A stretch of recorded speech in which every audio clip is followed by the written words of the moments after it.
would like to call upon Sanya from Electrical and Electronics branch to lead us into the prayer. May this prayer song not just be the words that we listen to, but let it give us peace, strength and courage. Warm good morning to everyone present here. Myself Sanya. ताई शारदे लोक पूजिते ज्ञानदाते नमोस्तुते ताई शारदे लोक पूजिते ज्ञानदाते नमोस्तुते प्रेमದಿಂದಲಿ ಸಲಹು ಮಾತೆ ನೀಡು ಸನ್ಮತಿ ಸೌಖ್ಯದಾತೆ ತಾಯಿ ಶಾರದೆ ಲೋಕ ಪೂಜಿತೆ ज्ञानदाते नमोस्तुते अंधकारವ ಓಡಿಸು ಜ್ಞಾನ ಜ್ಯೋತಿಯ ಬೆಳಗಿಸು ಅಂಧಕಾರವ ಓಡಿಸು ಜ್ಞಾನ ಜ್ಯೋತಿಯ ಬೆಳಗಿಸು ಹೃದಯ ಮಂದಿರದಲ್ಲಿ ನೆಲೆಸು ಚಿಂತೆಯ ಆಳಿಸು ಶಾಂತಿಯ ಉಳಿಸು ताई शारदे लोक पूजिते ज्ञानदाते नमोस्तुते ज्ञानदाते नमोस्तुते निन्न मडिलिन मಕ್ಕಳಮ್ಮ ನಿನ್ನ ನಂಬಿದ ಕಂದರಮ್ಮ ನಿನ್ನ ಮಡಿಲಿನ ಮಕ್ಕಳಮ್ಮ ನಿನ್ನ ನಂಬಿದ ಕಂದರಮ್ಮ ನಿನ್ನ ಬಾಳನು ಬೆಳಗಮ್ಮ ನಿನ್ನ ಕರುಣೆಯ ಬೆಳಗಲಮ್ಮ ಬಾಳನು ಬೆಳಗಮ್ಮ ನಮ್ಮ ಕೋರಿಕೆಯಾಲಿಸಮ್ಮ ತಾಯಿ ಶಾರದೆ ಲೋಕ ಪೂಜಿತೆ ಜ್ಞಾನದಾತೆ ನಮೋಸ್ತುತೆ ಒಳ್ಳೆ ಮಾತುಗಳಾಡಿಸು ಒಳ್ಳೆ ಕೆಲಸವ ಮಾಡಿಸು ಒಳ್ಳೆ ಮಾತುಗಳಾಡಿಸು ಒಳ್ಳೆ ಕೆಲಸವ ಮಾಡಿಸು ಒಳ್ಳೆ ದಾರಿಯ ನಮ್ಮ ನಡೆಸು ವಿದ್ಯೆಯ ಕಲಿಸು ಒಳ್ಳೆ ದಾರಿಯ ನಮ್ಮ ನಡೆಸು ವಿದ್ಯೆಯ ಕಲಿಸು ಆಸೆ ಪೂರೈಸು ताई शारदे लोक पूजिते ज्ञानदाते नमोस्तुते। Thank you.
ಪ್ರೀತಿಯ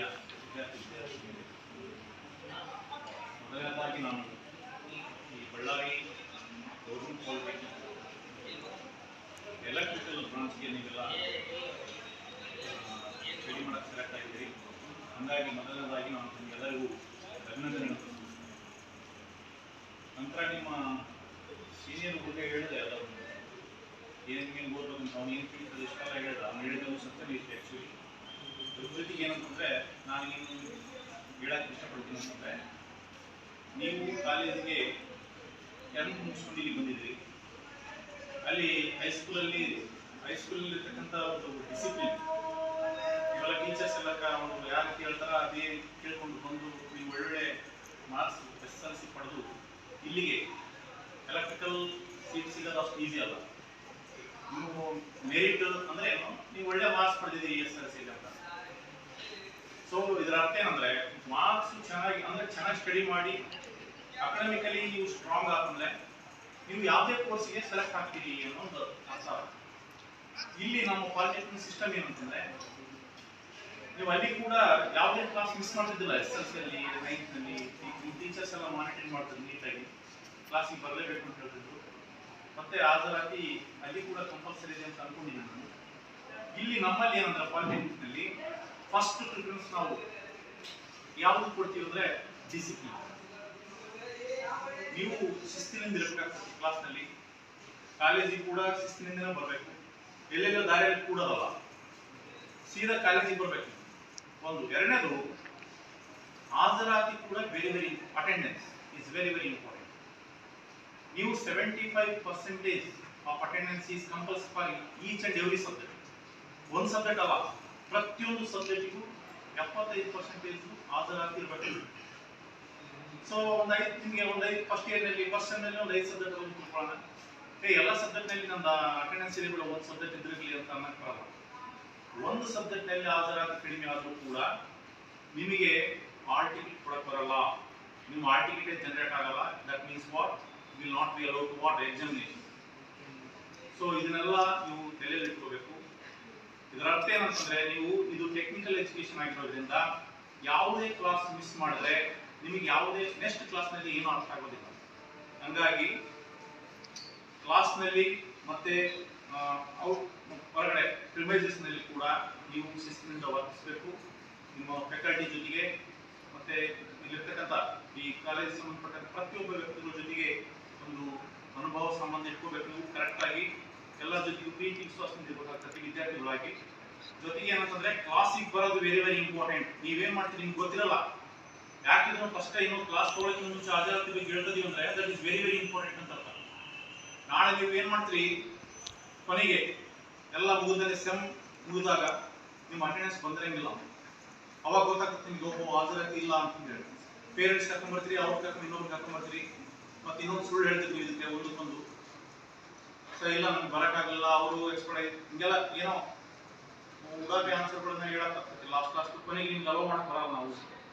ಸೊ ಹಂಗಾಗಿ ನೀವು ವಿದ್ಯಾರ್ಥಿಗಳು ಅಂದ್ರೆ ಅರ್ಥ ಏನು, ಕ್ಲಾಸಿಗೆ ಬರಬೇಕು. ವಿದ್ಯಾರ್ಥಿಗಳ ಅರ್ಥ ಏನು, ಮತ್ತೆ ವಿದ್ಯಾರ್ಥಿ ಮಾತ್ರ ಕ್ಲಾಸಿಗೆ ಬರಕ್ಕೆ ಅವಕಾಶ ಇದೆ. ಹಂಗಂದ್ರೆ ನೀವು 100% ಕ್ಲಾಸಿಗೆ ಅಟೆಂಡ್ ಆಗ್ಬೇಕು ಎಲ್ಲರೂ.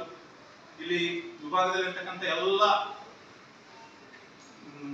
ಡಿಸಿಪ್ಲಿನ್ಗೆ ಸಂಬಂಧಪಟ್ಟಂತ ಯಾವುದೇ ಕಾನೂನು ರೂಲ್ ಇರಲಿ ಅವುಗಳನ್ನು ನೀವು ಅಳವಡಿಸ್ಕೋಬೇಕು. ಫ್ಯಾಕಲ್ಟಿ ಹೇಳಿದಂತೆ ಕೇಳಬೇಕು. ಕರೆಕ್ಟಾಗಿ ಲ್ಯಾಬ್ ಮತ್ತೆ ಥಿಯರಿ ಕ್ಲಾಸ್ಗೆ ಅಟೆಂಡ್ ಆಗಬೇಕು. ನೀವು ಅಟೆಂಡ್ ಆಗದೇ ಇದ್ರೆ ನಾನು ಹೇಳಿದ್ದೀನಿ ಅದರ ಕಾನ್ಸಿಕ್ವೆನ್ಸ್ ಏನಾಗ್ತದೆ ಅಂತ.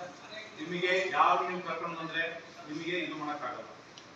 This is the first thing. The next thing is what, parents meeting ಅಂತ ಕರೀತಾರೆ ನಮ್ಮ ಡಿಪಾರ್ಟ್ಮೆಂಟ್ನಲ್ಲಿ.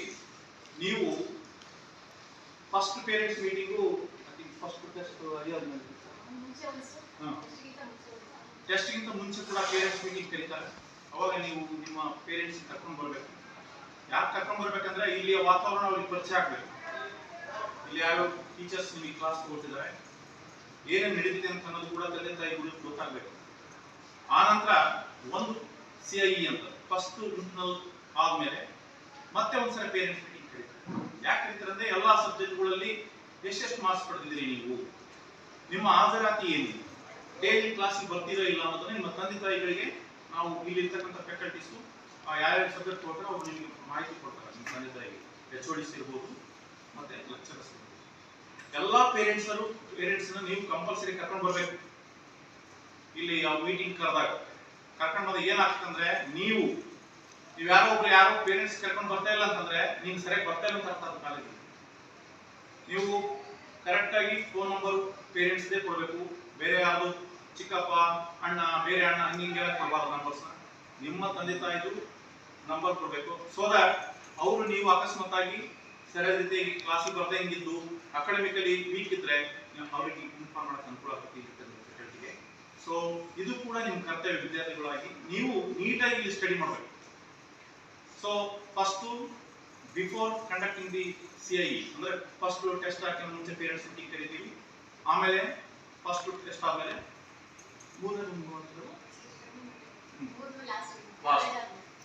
ಸೊ ಅವಾಗ ನೀವು ಪೇರೆಂಟ್ಸ್ ಕರ್ಕೊಂಡು ಬರೋದ್ರಿಂದ ಏನು ಉಪಯೋಗ ಆಗಲ್ಲ. ಅದಕ್ಕಾಗಿ ನೀವು ಏನ್ ಮಾಡ್ಬೇಕಂದ್ರೆ ಅಟೆಂಡೆನ್ಸ್ ಬಗ್ಗೆನೇ ನಾವು ಪೇರೆಂಟ್ಸ್ ಮೀಟಿಂಗ್ ಕರೆಯೋದು.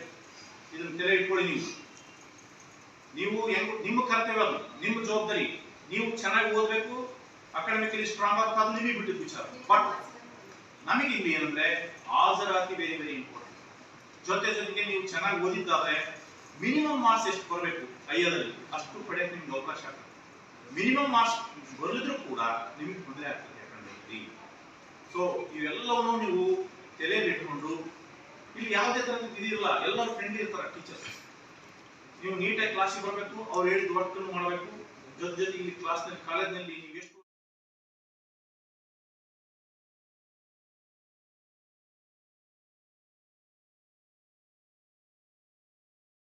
ಸೊ ಒಂದೇನಂದರೆ ಈ ಕಾಲೇಜಲ್ಲಿ ಎಲೆಕ್ಟ್ರಿಕಲ್ ಸೀಟ್ ಸಿಗೋದೆ you are very lucky.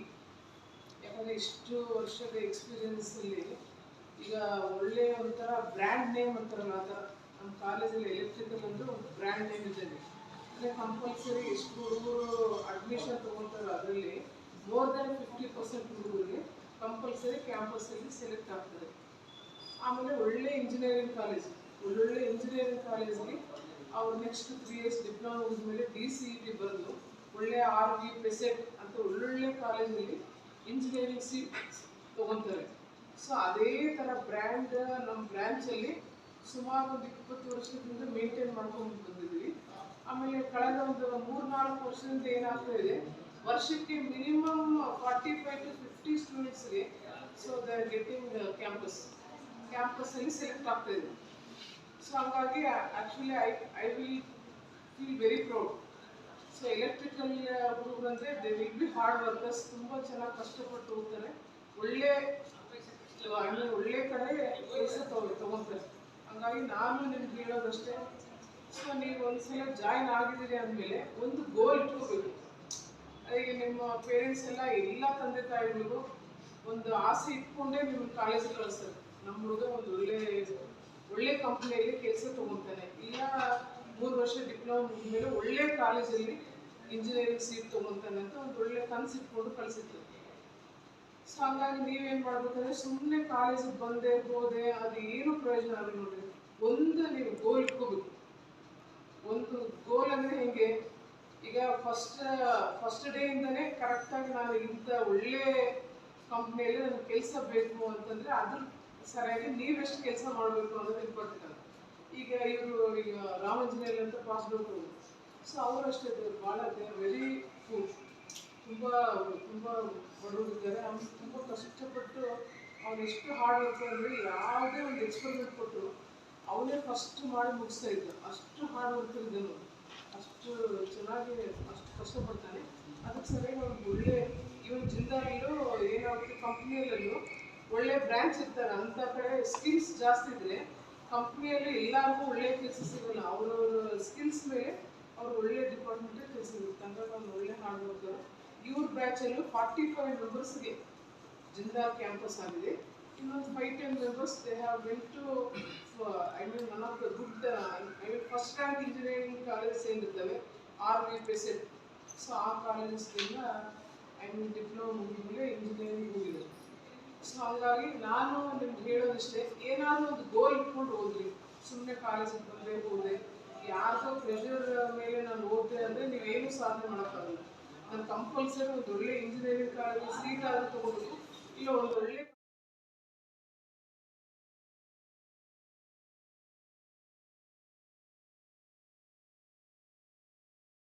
C20 syllabus ಇದೆ. ಫಸ್ಟ್ ಬ್ಯಾಚ್ ನಮ್ಮದು 2021 ನಾವು ಏನು ಅನ್ಕೊಂಡು ಫಸ್ಟ್ ಜಾಯ್ನ್ ಆಗೋದ್ರೆ ಸಿಲೆಬಸ್ ಏನೂ ಚೇಂಜ್ ಆಗಲ್ಲ, ಅದೇ C15 ಇರುತ್ತೆ ಅಂತ ನಾವು ಹಾಲಿಡೇಸಲ್ಲೇ ಪ್ರಿಪೇರ್ ಆಗ್ತಾ ಇದ್ವಿ. ಆಮೇಲೆ ಬರ್ತದೆ C20 ಚೇಂಜ್ ಆಗ್ತದೆ ಸಿಲೆಬಸ್ ಅಂತ.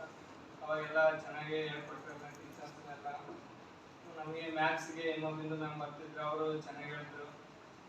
ಮ್ಯಾಥ್ಸ್ ನಂದು 99 100ಗೆ ಒಂದು ಮಾರ್ಕ್ಸ್ ಹೋಯಿತು. ನನಗೆ ಇಷ್ಟ ಆಗಿರೋ ಸಬ್ಜೆಕ್ಟ್ ಅಂದರೆ ಮ್ಯಾಥ್ಸೇ, ಭಾಳ ಇಷ್ಟ ಮ್ಯಾಥ್ಸ್ ಅಂತ ನನಗೆ. ಯಾವಾಗಲೂ ಮ್ಯಾಥ್ಸೇ ಓದ್ತಾ ಇದ್ದೆ ನಾನು. ಹಂಗೆ ಎಲೆಕ್ಟ್ರಿಕಲ್ಲು ಓದ್ತಾ ಇದ್ದೆ. ಎಲೆಕ್ಟ್ರಿಕಲ್ ಅಂದ್ರೆ ಇಷ್ಟ ಇತ್ತು. ಎಲೆಕ್ಟ್ರಿಕಲಲ್ಲಿ ಟ್ರಾನ್ಸ್ಫಾರ್ಮರ್, ಆಲ್ಟರ್ನೇಟರ್, ಮಧ್ಯ ಮ್ಯಾಮ್ ಬರ್ತಾ ಇದ್ರು. ಅವರು ಜೊತೆಗೆ ಹೇಳ್ತಿದ್ರು. ರೇಷ್ಮಾ ಮ್ಯಾಮ್ ಬರ್ತಿದ್ರು, ಸಂತ ಮ್ಯಾಮ್ ಬರ್ತಿದ್ರು. ಎಲ್ಲ ಚೆನ್ನಾಗಿ ಹೇಳ್ತಾರೆ. ಇಲ್ಲಿ ಕ್ಯಾಂಪಸ್ ಬರುತ್ತೆ. ನೀವು ಚೆನ್ನಾಗಿ ಓದಿದ್ರೆ, ಸ್ವಲ್ಪ ಹಾರ್ಡ್ ವರ್ಕ್ ಮಾಡಿದರೆ ಕ್ಯಾಂಪಸ್ ಸೆಲೆಕ್ಟ್ ಆಗ್ತೀರ. ನಂದು ಕ್ಯಾಂಪಸ್ ಸೆಲೆಕ್ಟ್ ಆಗುತ್ತೆ. JSW ಈ ವರ್ಷ, ಹೋದ ವರ್ಷ ಆಗಿತ್ತು, ಒಂದು ವರ್ಷ ಆಯಿತು ಕ್ಯಾಂಪಸ್ ಸೆಲೆಕ್ಟ್ ಆಗಿತ್ತು. ನೀವು ಹಾರ್ಡ್ ವರ್ಕ್ ಮಾಡಿ ಕ್ಯಾಂಪಸ್ ಸೆಲೆಕ್ಟ್ ಆಗುತ್ತೆ. ಇವಾಗೆಲ್ಲ ಬರೀ ಪ್ರಾಕ್ಟಿಕಲ್ ಅಂತ ನೀವು ನೆಗ್ಲೆಕ್ಟ್ ಮಾಡೋದಿಲ್ಲ. ಪ್ರಾಕ್ಟಿಕಲಲ್ಲೂ ಟಫ್ ಇರುತ್ತೆ ಸಬ್ಜೆಕ್ಟ್ಸ್. ಅವಾಗ ಇರ್ತಿತ್ತು, ಥಿಯರಿ ಇತ್ತು, ಪ್ರಾಕ್ಟಿಕಲ್ ಇತ್ತು. ಪ್ರಾಕ್ಟಿಕಲ್ ಈಸಿ, ಥಿಯರಿ ಟಫ್ ಅಂತ ಬರೀ ಥಿಯರಿ ಓದ್ತಿದ್ರು ಅವಾಗ. ಇವಾಗ C20 ಸಿಲೆಬಸ್ಸಲ್ಲಿ ಬರೀ ಪ್ರಾಕ್ಟಿಕಲ್ ಅಂತ ಎಲ್ಲರೂ ನೆಗ್ಲೆಕ್ಟ್ ಮಾಡಿಬಿಡ್ತಾರೆ. ಅವೆಲ್ಲ ಆದರೆ ಎಲ್ಲ ಫೇಲ್ ಆಗ್ತಾರೆ. ಪ್ರಾಕ್ಟಿಕಲ್ ಅಂತ ನೆಗ್ಲೆಕ್ಟ್ ಮಾಡ್ಬಿಡ್ತೀವಿ. ಅದರಲ್ಲಿ ಥಿಯರಿ ಇರುತ್ತೆ, ಫಸ್ಟ್ ಸೆಮ್ಮಲ್ಲಿ ಮ್ಯಾಥ್ಸ್ ಇರುತ್ತೆ, ಆಮೇಲೆ PPS foreign PMS second first year, ಆಮೇಲೆ ಲ್ಯಾಬ್ ಇರುತ್ತೆ, F3 ಅಂತ ಇರುತ್ತೆ. ಇನ್ನೊಂದು ಮ್ಯಾಥ್ಸ್ ಫಸ್ಟ್ ಸೆಮ್ಗೆ ಇರುತ್ತೆ. ಚೆನ್ನಾಗಿ ಹೋದ್ರೆ ಮ್ಯಾಥ್ಸ್ ಪಾಸ್ ಆದರೆ ಸಾಕು. ಆಮೇಲೆ ಎಲ್ಲ ಲ್ಯಾಬ್ ಇರುತ್ತೆ, ಲ್ಯಾಬ್ ಪಾಸ್ ಆಗ್ತಾ ಹೋಗ್ತೀರಾ.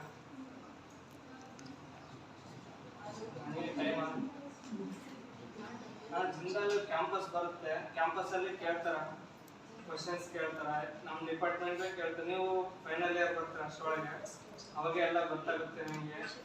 ಅವಾಗ ಪ್ರಾಜೆಕ್ಟ್ ಇರುತ್ತೆ ಮತ್ತು ಇಂಟರ್ನ್ಶಿಪ್ ಇರುತ್ತೆ ಫೈನಲ್ ಇಯರ್. ಅದ್ರ ಬಗ್ಗೆ ಅವರು ಕೇಳ್ತಾರೆ ಕ್ವಶನ್ಸು, ನೀವೇನೇನು ಕಲ್ತೀರಿ ಅಂತ. ನೀವು ಚೆನ್ನಾಗಿ ಹೇಳಿದ್ರೆ ಅವರು ಕ್ಯಾಂಪಸ್ ಸೆಲೆಕ್ಟ್ ಮಾಡ್ಕೊಂತಾರೆ. ನಮ್ಮದು ಜಿಂದಾಲ್ ಆಗುತ್ತೆ. ಜಿಂದಾಲಲ್ಲಿ ಡಿಪಾರ್ಟ್ಮೆಂಟ್ಸ್ ಇರ್ತಾವೆ. ಅಲ್ಲಿ ಚೆನ್ನಾಗೈತೆ. ಜಿಂದಾಲ್ ಎಂಪ್ಲಾಯಿ ಪೋಸ್ಟೇ ಕೊಡ್ತಾರೆ ನಿಮಗೇನು. ನಮ್ಮದು B65 ನೀವೆಲ್ಲ ಚೆನ್ನಾಗಿ ಹೋಗ್ರಿ.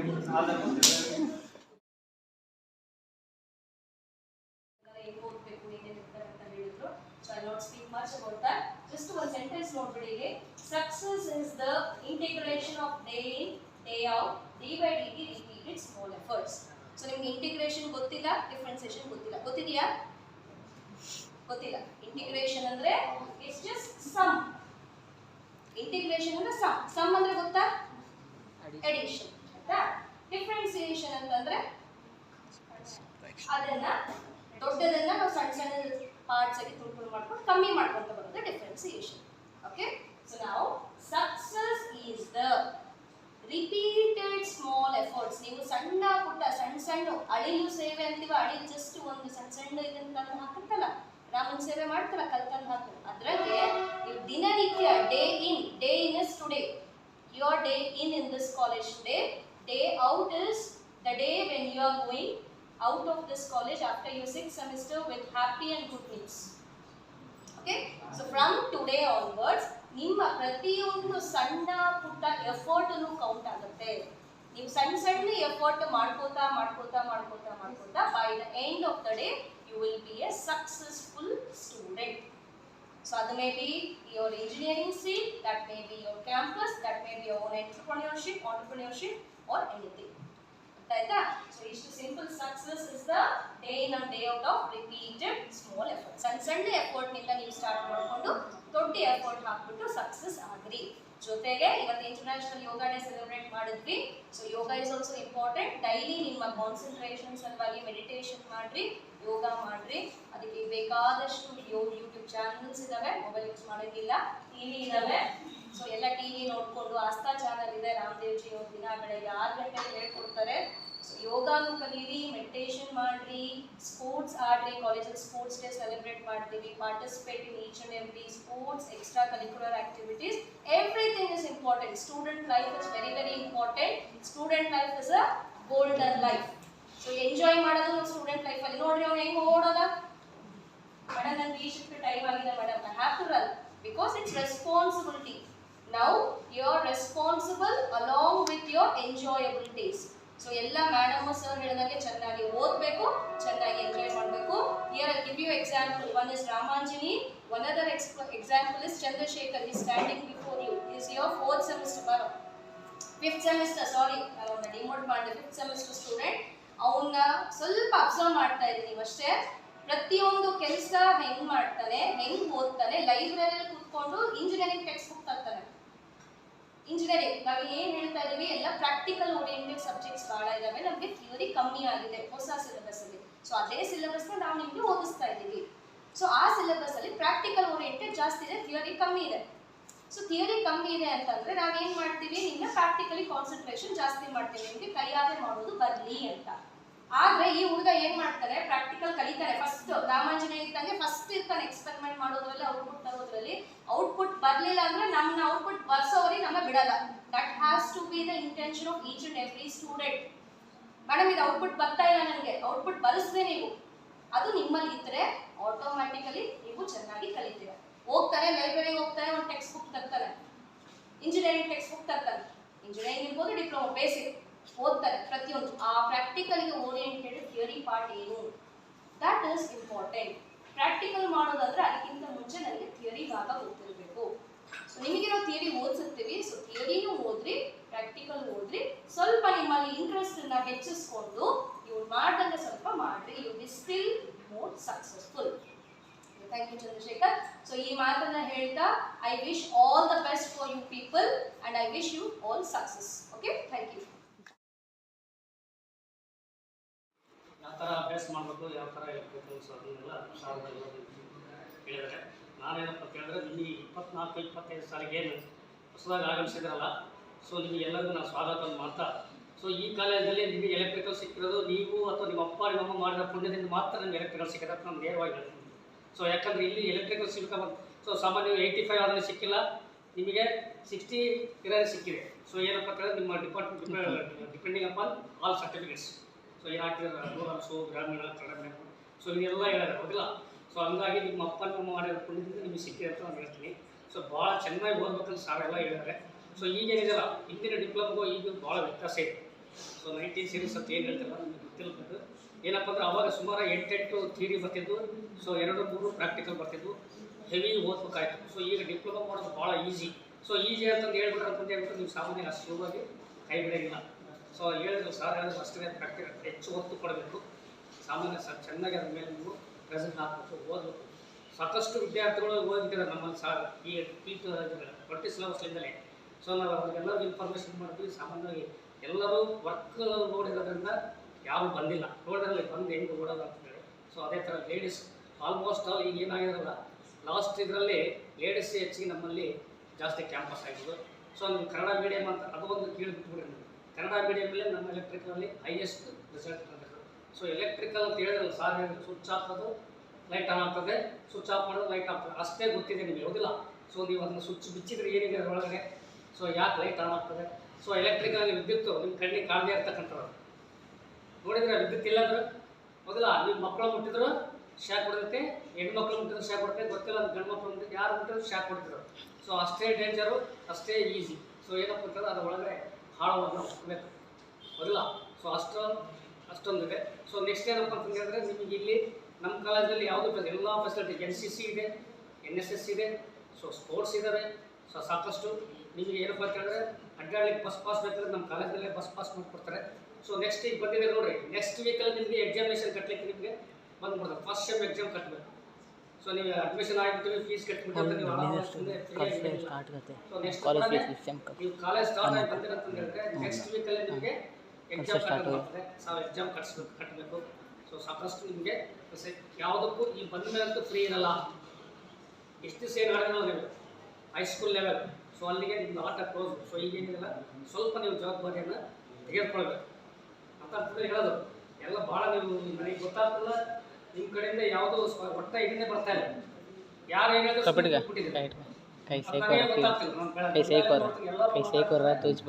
ಕಡೆಯಿಂದ ಯಾವುದು ಏನೇನಿಲ್ಲ ಟಿಫನ್ ಜಾಸ್ತಿ ಮಾಡಿ ಬಂದಿದ್ರು ಅಥವಾ ಏನಂತಲೇ ಗೊತ್ತಾಗಲ್ಲ. ಹೇಳಿದಲ್ಲ ನಮ್ಮದು ಎಲೆಕ್ಟ್ರಿಕಲ್ ಅಂತ ಹೇಳಿದ್ರೆ ಇಡೀ ಕಾಲೇಜಲ್ಲಿ ನಮ್ಮದು ಹೇಳಿದಲ್ಲಿ 7 ಬ್ರಾಂಚಸ್ ಇದ್ದಾವೆ. ಫಸ್ಟ್ ಎಲೆಕ್ಟ್ರಿಕಲ್ ನೀವು ನೋಡ್ತಿರ್ತೀವಿ ನೋಡಿ. ಸೊ ಸೊ ಎಲೆಕ್ಟ್ರಿಕಲ್ ಏನಪ್ಪ ಅಂತ ಎಲ್ಲದಕ್ಕೂ ಎಲೆಕ್ಟ್ರಿಕಲ್ ಬೇಕು ಅನ್ನೋದಿಲ್ಲ. ಒಳ್ಳೆ ಇಂಡಿಯಾ ಪಾಕಿಸ್ತಾನ ಮ್ಯಾಚ್ ನೋಡ್ತಿರ್ತಾರೆ 5 ನಿಮಿಷ ಕರೆಂಟ್ ಹೋದ್ರೆ ನಿಮ್ಗೆ ಎಷ್ಟು ಸಿಟ್ಟು ಬರ್ತದೆ ಹೌದಿಲ್ಲ? ಯಾವಲ್ಲ ಕರೆಂಟ್ ಕರೆದ ಅಂತ ಹೇಳ್ತಾರೆ ಇಮಿಡಿಯೇಟ್ಲಿ. ಸೊ ಏನು ಎಲೆಕ್ಟ್ರಿಕಲ್ ಮೋಸ್ಟ್ ನೀವು ಯಾವುದೇ ಇದಾದ್ರು ಸಾಫ್ಟ್ವೇರ್ ಬಿದ್ದೋಗ್ಬೋದು, ಹಾರ್ಡ್ವೇರ್ ಬಿದ್ದೋಗ್ಬೋದು, ಬಟ್ ಅದು ಎಲೆಕ್ಟ್ರಿಕಲ್ ಏನಿರಲ್ಲ ಯಾವತ್ತೂ ನಿಮಗೆ ಚಾನ್ಸಸ್ ಇಲ್ಲ. ನೀವು ಮುದುಕರಾಗಿ ನಿಮ್ಮ ಮಕ್ಕಳು ನಿಮ್ಮ ಮೊಮ್ಮಕ್ಕಳು ಬಂದರೆ it is every green.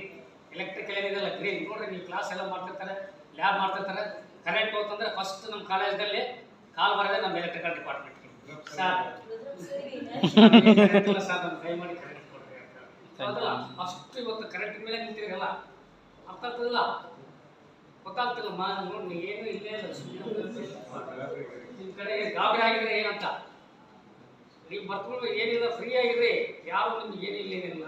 So ನಿಮ್ಗೆ ಏನು ಗೊತ್ತಿಲ್ಲಪ್ಪ ಅಂತಂದು ಹೇಳಿದ್ರೆ ಬಂದು ಕೇಳ್ರಿ, ಹೌದಿಲ್ಲ? ಸೊ ಯಾವುದಕ್ಕೂ ಕೊರತೆ ಇಲ್ಲ ನಿಮಗೆ. 9 ಗಂಟೆಗೆ ಬರ್ತೀರಿ, 9 ಗಂಟೆಯಿಂದ 1 ಗಂಟೆಗೆ ಇರ್ತದೆ. ಸೊ 1 ಗಂಟೆಯಿಂದ ಊಟಕ್ಕೆ ಬರ್ತಾರೆ. So after 2 o'clock lab classes ಇರ್ತವೆ, ಲ್ಯಾಬಿಗೆ ಅಟೆಂಡ್ ಆಗ್ತದೆ. ಸೊ ನಿಮ್ಗೆ ಏನಪ್ಪ ಅಂತ ಹೇಳಿದ್ರೆ ಗೊತ್ತಿಲ್ಲಪ್ಪ ಅಂತ ಹೇಳಿದ್ರೆ ಸಾಕು ಬಂದು ಫ್ರೀಯಾಗಿ ಯಾರನ್ನೇ ಕೇಳಿದ್ರೆ ನೀವು ಯಾರು ನಿಮಗೆ ಬೈಯಲ್ಲ ಹೊಡೆಯಲ್ಲ ಏನಿಲ್ಲ. ಸರ್ ಮೇಡಮ್ ನಮ್ಗೆ ಗೊತ್ತಿಲ್ಲ ಮೇಡಮ್ ಸರ್ ಹೇಳ್ಕೊಡ್ತಾರೆ ಹೇಳಲ್ಲ. ಸೊ ಇವರು ಏನು ಎದುರು ಕಾಣ್ತಾರೆ, ಇವರು ಕೂಡ ಇದೇ ಕಾಲೇಜ್ನಲ್ಲಿ ಓದಿ ಇದೇ ಕಾಲೇಜ್ನಲ್ಲಿ ಲೆಕ್ಚರ್ ಮಾಡ್ತಾರೆ. ಸೊ ಇದೇ ವರ್ಷನೇ ಇದೇ 2020 ಸಿಲೆಬಸ್ನಲ್ಲಿ ಏನಿಲ್ಲ ನಮ್ಮದು state experience in industrial field and 12 years experience in teaching field. Okay. ಎಲ್ಲರಿಗೂ ನಮಸ್ಕಾರ. ಇಲ್ಲಿ ಬಂದಂದಷ್ಟು ಸ್ಟೂಡೆಂಟ್ಸ್ ಏನಿದೆ ನೀವೆಲ್ಲರೂ ಕನ್ನಡ ಮೀಡಿಯಂ ಹೌದಿಲ್ಲ? ಅಂದರೆ ಮ್ಯಾಕ್ಸಿಮಮ್ ಸೊ ಎಷ್ಟು ಜನ ಇದೆ ಕನ್ನಡ ಮೀಡಿಯಂ? 80-90% ಎಲ್ಲ ಕನ್ನಡ ಮೀಡಿಯಂ ಇರೋದು. ಸೊ ಈಗ ನಾನು ಅಪ್ ಟು 10th ವರೆಗೂ ಕನ್ನಡ ಮೀಡಿಯಂ ಓದಿರೋದು. ಸೊ ಕನ್ನಡ ಮೀಡಿಯಂ ಓದಿ ಒಳ್ಳೆ ಪೊಸಿಷನ್ ಆಗಿದ್ದೀವಿ. ಸೊ ಕನ್ನಡ ಮೀಡಿಯಂ ಏನೋ ನಿಮ್ಮದು 5 ಸಬ್ಜೆಕ್ಟ್ಸ್ ಏನಿರುತ್ತೆ SSLC ವರೆಗೂ ಎಲ್ಲ ಕನ್ನಡ ಇರುತ್ತೆ. ಸೊ ಇಂಗ್ಲೀಷ್ ಒಂದೇ ಯಾವ್ದು ಇರುತ್ತೆ ಇಂಗ್ಲೀಷ್. ಸೊ ರಿಮೈನಿಂಗ್ ಸಬ್ಜೆಕ್ಟ್ಸ್ ಎಲ್ಲ ಕನ್ನಡ, ಹೌದಾ? ಇಂಗ್ಲೀಷ್ ಇರುತ್ತೆ, ಬೇರೆ ಯಾವ್ದು ಇರುತ್ತೆ? Kannada medium including maths numbers ಬಿಟ್ಟು ಸೊ ಎಲ್ಲವೂ ಕನ್ನಡನೇ ಇರೋದು. ಸೊ ಇಲ್ಲಿ ಏನಿರುತ್ತೆ ನಿಮ್ಮ ಡಿಫ್ರೆನ್ಸ್, ಕನ್ನಡ ಸಬ್ಜೆಕ್ಟ್ ಇಲ್ಲ ಇಲ್ಲಿ. ಸೊ ಥರ್ಡ್ ಸೆಮ್ ಒಂದು ಬರುತ್ತೆ ಅಷ್ಟೇ, ಒಂದೇ ಒಂದು ಸಬ್ಜೆಕ್ಟ್ ಅದು. ರಿಮೈನಿಂಗ್ ಎಲ್ಲ ಸಬ್ಜೆಕ್ಟ್ಸ್ ಏನಿರುತ್ತೆ ಎಲ್ಲವೂ ಇಂಗ್ಲೀಷ್ ಇರೋದು. ಸೊ ನೀವು ವರ್ಡ್ಸ್ ಏನಿರುತ್ತೆ ನೀವು ಆಲ್ರೆಡಿ ಅದು ಕೇಳಿರ್ತೀರ ವರ್ಡ್ಸ್. ಸೊ ನೀವು ಮೇನ್ ಮಾಡ್ಬೇಕಾಗಿರೋದು ಏನಂದ್ರೆ ರೆಗ್ಯುಲರ್ ಆಗಿ ಕಾಲೇಜಿಗೆ ಬರ್ಬೋದು. ಈಗ ನೀವು 10th ಅಲ್ಲಿ ಏನು ಓದಿರ್ತೀರಿ, ಒಂದು ಕ್ಲಾಸ್ ಮಿಸ್ ಆದರೂ ನೆಕ್ಸ್ಟ್ ಕ್ಲಾಸ್ಗೆ ಏನಿರುತ್ತೆ ಅದು ಕಂಟಿನ್ಯೂಟಿ ಇರೋಂಗಿಲ್ಲ. ಇರುತ್ತಾ? ಈ ಕನ್ನಡ ಸಬ್ಜೆಕ್ಟ್ ಓದಿರ್ತೀವಿ, ಇಂಗ್ಲೀಷ್ ಏನಾದರೂ ಸೋಷಿಯಲ್ ಓದಿರ್ತೀವಿ.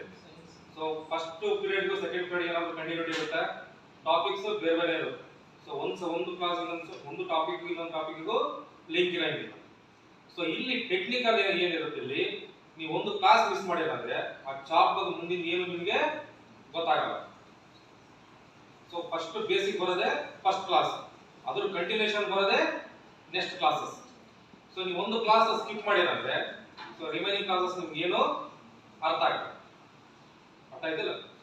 ಸೊ ನೀವು ಫಸ್ಟ್ ಮಾಡ್ಬೇಕಾಗಿರೋದು ರೆಗ್ಯುಲರ್ ಆಗಿ ಕಾಲೇಜಿಗೆ ಬರ್ಬೇಕು. ಸೊ ಒನ್ಸ್ ನೀವು ರೆಗ್ಯುಲರ್ ಆಗಿ ಕಾಲೇಜಿಗೆ ಬರ್ತಿದ್ರೆ ನಿಮ್ಗೆ ಅರ್ಥ ಆಗೋದು ಈಸಿಯಾಗಿ ಅರ್ಥ ಆಗುತ್ತೆ. ಸೊ ಎಲ್ಲವೂ ಇಂಗ್ಲೀಷ್ ಇರೋದ್ರಿಂದ ಸ್ಮಾಲ್ ನೀವು ಎಫರ್ಟ್ ಹಾಕಿದ್ರೆ ಸಾಕು. ನೀವು ಫುಲ್ 24 ತಾಸು ಓದ್ಬೇಕಂತ ಏನಿಲ್ಲ.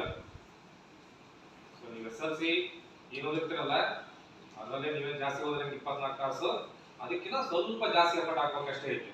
ಸೊ ಇಂಗ್ಲೀಷ್ ಅಂತೇಳಿ ಭಯ ಬಿಡೋದೇನಿರಂಗಿಲ್ಲ. ಸೊ ಕಂಟಿನ್ಯೂಸ್ ಆಗಿ ನೀವು ಸ್ವಲ್ಪ ಎಫರ್ಟ್ ಅನ್ನೋದು ಸ್ವಲ್ಪ ಜಾಸ್ತಿ ಆಗ್ಬೋದು. ಸೊ ಒಂದು ರೆಗ್ಯುಲರ್ ಆಗಿ ಕಾಲೇಜ್ಗೆ ಬರ್ತಾ ಇರುತ್ತೆ. ಸೊ ಈಗ ಎಲೆಕ್ಟ್ರಿಕಲ್ ಏನಿದೆ, ಈಗ ಈ ಕಾಲೇಜಲ್ಲಿ 7 ಬ್ರಾಂಚ್ ಇದೆ. ಸೊ ಇಲ್ಲಿ ಬ್ರಾಂಚ್ ಫಸ್ಟ್ ಚೂಸ್ ಮಾಡೋದು ಎಲೆಕ್ಟ್ರಿಕಲ್. ಸೊ ಯಾಕಂದ್ರೆ ಕಂಪ್ನೀಸ್ ಎಲ್ಲ ಇಲ್ಲೇ ಇದೆ. ಈಗ ನೀವು ಜಾಯ್ನ್ ಆಗೋ ಊರೆಲ್ಲ ಏನೋ ಎಲ್ಲ ಬಡವರೆ. ಸೊ ನಿಮ್ಮ ಫಾದರ್ಸ್ ಎಲ್ಲ ಏನೋ ಮ್ಯಾಕ್ಸಿಮಮ್ ಸ್ಯಾಲರಿ ಅಂದ್ರೆ 10,000 ಇರುತ್ತೆ. ಈಗ ನಾವು ಹೋಗೋ ನಮ್ಮ ಫಾದರ್ಸ್ ಎಲ್ಲ ಅಷ್ಟೇ ಇರ್ತದೆ. ಸೊ ಅವಾಗೇನಾದ್ರು ಸ್ಯಾಲರಿ ಜಾಸ್ತಿ ಆಗುತ್ತೆ, ಇನ್ನೊಂದು 10 ವರ್ಷ ಮಾಡಿದ್ರು ಅಷ್ಟೇ ಇರುತ್ತೆ. ನೀವು ಏನಾಗಿದೆ ಈಗ ಒಳ್ಳೆ ಬ್ರಾಂಚ್ ನ ಸೆಲೆಕ್ಟ್ ಮಾಡಿ ಇಲ್ಲಿ ಸ್ವಲ್ಪ ನೀವು 3 ವರ್ಷ ನೀಟಾಗಿ ಓದಿ ಪರ್ಸೆಂಟೇಜ್ ತೆಗೆದು ಎಲ್ಲ ಚೆನ್ನಾಗಿ ಓದಿರಂದ್ರೆ ಓದೋ ಏನು ಎಲ್ಲಾ ಸಬ್ಜೆಕ್ಟು ಪಾಸ್ ಆದ್ರೆ ಜಾಬ್ ಸಿಗಂಗಿಲ್ಲ. ಸ್ವಲ್ಪ ಟೆಕ್ನಿಕಲ್ ಸ್ಕಿಲ್ಸ್ ಏನ್ ಮಾಡ್ಬೇಕು, ನೀವು ಇಂಪ್ರೂವ್ ಮಾಡ್ಕೋಬೇಕು. ಅಂದ್ರೆ ಪ್ರಾಕ್ಟಿಕಲಿ ನೀವು ಯೋಚನೆ ಮಾಡೋದನ್ನ ಜಾಸ್ತಿ ಮಾಡ್ಕೋಬೇಕು. ಸೊ ನೀವು ಇಲ್ಲಿ ಚೆನ್ನಾಗಿ 3 years ಚೆನ್ನಾಗಿ ಓದಿ ಪರ್ಸೆಂಟೇಜ್ ತಗೊಂಡು ಸ್ಕಿಲ್ಸ್ ಡೆವಲಪ್ ಮಾಡ್ಕೊಂಡಿರಂದ್ರೆ ಸೊ ಮುಂದೆ ಏನಾಗುತ್ತೆ ನಿಮಗೆ ಜಾಬ್ ಸಿಗುತ್ತೆ. ಈಗ ನಮ್ಮ ಫಾದರ್ ಸೇಮ್ ಕೆಲಸ ಮಾಡ್ತಿದ್ರೆ ಒಂದು 5,000 10,000 ಅವ್ರನ್ನ 10 ವರ್ಷ ಸರ್ವಿಸ್ ಮಾಡಿದ್ರು ಜಾಬ್ ಮಾಡಿದ್ರು ಅಷ್ಟೇ ಇರುತ್ತೆ. 1,000 2,000 ಜಾಸ್ತಿ ಆಗ್ಬೋದು. ಬಟ್ ನೀವು ಇದನ್ನೆಲ್ಲ ಕೇಳಿರ್ತೀರಿ ಜಿಂದಾಲ್. ಸೊ ಒನ್ಸ್ ಯಾವ್ದಾದ್ರು ಜಾಬ್ ಸಿಕ್ತಂದ್ರೆ ಫೈನಾನ್ಷಿಯಲಿ ಕೂಡ ಏನಾಗ್ತೀರಿ ಸೆಟ್ಲ್ ಆಗ್ತೀರಿ, ನಿಮ್ಮ ಪೇರೆಂಟ್ಸ್ ಚೆನ್ನಾಗಿ ನೋಡ್ಕೊಂತೀರಿ. ಬಟ್ ನಿಮ್ಮ ಫಾದರ್ ನಿಮ್ಗೇನ್ ಬೇಕು ನಿಮ್ಗೆ ಕೊಡ್ಸಕ್ಕಾಗಿರಲ್ಲ. ಯಾಕೆ? ಸೊ ಕಷ್ಟ ಅನ್ನೋದು ಗೊತ್ತಿರುತ್ತೆ, ಫೈನಾನ್ಷಿಯಲ್ ಅಷ್ಟು ರಿಚ್ ಇರಂಗಿಲ್ಲ. ಸೊ ನೀವು ಅದನ್ನ ಏನ್ ಮಾಡ್ಬೇಕು, ಮೀರಿ ನಿಮ್ಮ ಫಾದರ್ನ ಮದರ್ನ ಚೆನ್ನಾಗಿ ನೋಡ್ಕೋಬೇಕು. ಸೊ ಈ ಕಾಲೇಜಲ್ಲಿ ನಿಮಗಿರೋ ಆಪರ್ಚುನಿಟಿ ಬೇರೆ ಯಾರಿಗೂ ಇಲ್ಲ. ಎಲೆಕ್ಟ್ರಿಕಲ್ ಮಾತ್ರ ಈ ತರ ಆಪರ್ಚುನಿಟಿ ಇರೋದು. ಸೊ ಇಲ್ಲಿ ಮೆಕ್ಯಾನಿಕಲ್ ಗಿಂತನೂ ಎಲೆಕ್ಟ್ರಿಕಲ್ ಕ್ಯಾಂಪಸ್ ಜಾಸ್ತಿ ಆಗುತ್ತೆ. ಓಕೆ. ಸೊ ಇಲ್ಲಿ ನೀವು ಜಾಬ್ ಮಾಡ್ಕೊಂಡು ಕೂಡ ಮತ್ತೆ ನೀವೇನೋ ಹೈಯರ್ ಎಜುಕೇಶನ್ ಆದರೂ ಮಾಡ್ಕೋಬಹುದು. ಓಕೆ. ಇಲ್ಲಿ ಇಂಜಿನಿಯರಿಂಗ್ ಕಾಲೇಜ್ ಇದೆ. ಸೊ ಜಾಬ್ ಮಾಡ್ಕೊಂಡು ನೀವು ಮುಂದಿನ ಫ್ಯೂಚರ್ ಕೂಡ ನೋಡ್ಕೋಬಹುದು, ಇಂಜಿನಿಯರಿಂಗ್ ಮಾಡ್ಕೋಬಹುದು. ಸೊ ಇಂಜಿನಿಯರಿಂಗ್ ಮಾಡ್ಕೊಂಡು ಜಿಂದಾಲ್ಗೆ ಒಂದೇ ಕಂಪ್ನಿ ಅಂತೇನಿಲ್ಲ. ಸೊ ನೀವು ಯಾವ್ದಾದ್ರು ಕಂಪ್ನಿ ನೀವು ಹೋಗ್ಬೋದು. ಸೊ ಈ ಸರಿ ನಿಯರ್ಲಿ ಎಷ್ಟೊಂದು 10 ಕಂಪ್ನಿ ಬಂದಿದೆ ಈ ವರ್ಷ. ಸೊ ಆಲ್ಮೋಸ್ಟ್ ಎಲ್ಲ ಕಂಪ್ನಿಯಿಂದನೂ ರಿಕ್ರೂಟ್ ಮಾಡಿದ್ದಾರೆ. ಸೊ ನೀವು ಸ್ವಲ್ಪ ಚೆನ್ನಾಗಿ ಓದಿ. ಸೊ ಓದೋದಂದ್ರೆ ಸುಮ್ಮನೆ ಓದೋದಂದ್ರೆ ಅಲ್ಲ, ಟೆಕ್ನಿಕಲಿ ಒಂದು ಸ್ವಲ್ಪ ಸ್ಕಿಲ್ಸ್ನ ಡೆವಲಪ್ ಮಾಡ್ಕೋಬೇಕು. ಓಕೆ. ಸೊ ಟೆಕ್ನಿಕಲಿ ಅಂದ್ರೆ ನಾವು ಈ ಮನೆಗೆಲ್ಲ ಲೈಟಿಂಗ್ ಆನ್ ಮಾಡ್ತೀರಿಲ್ಲ, ಏನ್ ಮಾಡ್ತೀರಿ? ಆನ್ ಮಾಡ್ತೀರಿ ಲೈಟ್ ಆನ್ ಆಗುತ್ತೆ, ಆಫ್ ಮಾಡ್ತೀರಿ ಆಫ್ ಆಗುತ್ತೆ. ಇದುವರೆಗೆ ಅಷ್ಟೇ ಗೊತ್ತಿರೋದು ನಿಮಗೆ, ಹೌದಿಲ್ಲ? ಎಲೆಕ್ಟ್ರಿಕಲ್ ಇಲ್ಲ ಲೈಟ್. ಈಗ ಇಲ್ಲಿ ಬಂದಲ್ಲಿ ಏನ್ ಮಾಡ್ಬೇಕು, ಸ್ವಿಚ್ ಬಿಚ್ಚಬೇಕು, ಬಿಚ್ಚಿ ಒಳಗೆ ಏನಿದೆ ಅಂತ ನೋಡ್ಬೇಕು. ಸೊ ಯಾವ ತರ ವರ್ಕ್ ಆಗುತ್ತೆ ಅನ್ನೋದು ತಿಳ್ಕೋಬೇಕು. ಸೊ ಅದು ಟೆಕ್ನಿಕಲ್ ಸ್ಕಿಲ್ಸ್. ನೀವು ಅದು ಇಂಪ್ರೂವ್ ಆಗ್ಬೇಕು. ಇಲ್ಲ ಸ್ವಿಚ್ ಆನ್ ಆಫ್ ಮಾಡ್ತೀನಿ ಅಂತಂದ್ರೆ ಏನಾಗುತ್ತೆ? ಸೊ ಡಿಪ್ಲೊಮಾ ಬಂದ್ರು ನೀವು ಸ್ವಿಚ್ ಆನ್ ಆಫ್ ಮಾಡೋದಿದ್ರೆ ಏನಾಗುತ್ತೆ? ಮುಂದೆ ಹೋಗ್ತೀರಾ, ಅಲ್ಲೇ ಇರ್ತೀರಿ, ಯಾವ ಜಾಬ್ ಸಿಗಂಗಿಲ್ಲ, ಏನೂ ಇಲ್ಲ.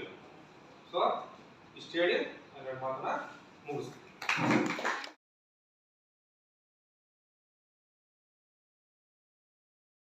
Regarding the syllabus ಆಗಿರ್ಬೋದು, campus selection ಆಗಿರ್ಬೋದು, our respective lecturers gave a brief intro. Nothing much to tell about that. ನಾನು ಏನು ಹೇಳ್ತೀನಿ ಅಂತಂದ್ರೆ, diploma a course of 3 years ಅಲ್ವಾ. ಸೊ ಇಲ್ಲಿ ನೀವು ಕಳೆಯುವಂತಹ ಪ್ರತಿ ದಿನನೂ ನಿಮ್ಮ ಭವಿಷ್ಯ ಹೇಗಿರುತ್ತೆ ಅನ್ನೋದನ್ನ ತಿಳಿಸುತ್ತೆ, ರೂಪಿಸುತ್ತೆ. ಸೊ ಇದು ನಿಮ್ಮ ಭವಿಷ್ಯವನ್ನ, ನಿಮ್ಮ ಜೀವನವನ್ನ ನಿರ್ಧರಿಸುವಂತ ಘಟ್ಟ. ಸೊ ನಿಮ್ಮ ಜೀವನವನ್ನ ನಿಮ್ಮ ಕಾಲ ಮೇಲೆ ನೀವು ನಿಂತ್ಕೊಳ್ಳೋದಕ್ಕೆ ಬೇಕಾದಂತ ಎಲ್ಲ ಕೌಶಲ್ಯವನ್ನ ಈ ಸಂಸ್ಥೆ ನಿಮಗೆ ನೀಡುತ್ತೆ. ಅದನ್ನ ನೀವು ಹೇಗೆ ಯುಟಿಲೈಸ್ ಮಾಡ್ಕೋತೀರಾ ಅನ್ನೋದು ನಿಮಗೆ ಬಿಟ್ಟು. ಓಕೆ. ಸೊ ನೀವು ಕಲಿಕೆಯನ್ನ, ನಿಮ್ಮ ಓದನ್ನ ನೀವೆಷ್ಟು ಗೌರವಿಸ್ತೀರೋ ಅದು ನಿಮಗೆ ಸಮಾಜದಲ್ಲಿ ಅತ್ಯಂತ ಗೌರವ ಸ್ಥಾನವನ್ನ ತಂದುಕೊಡುತ್ತೆ.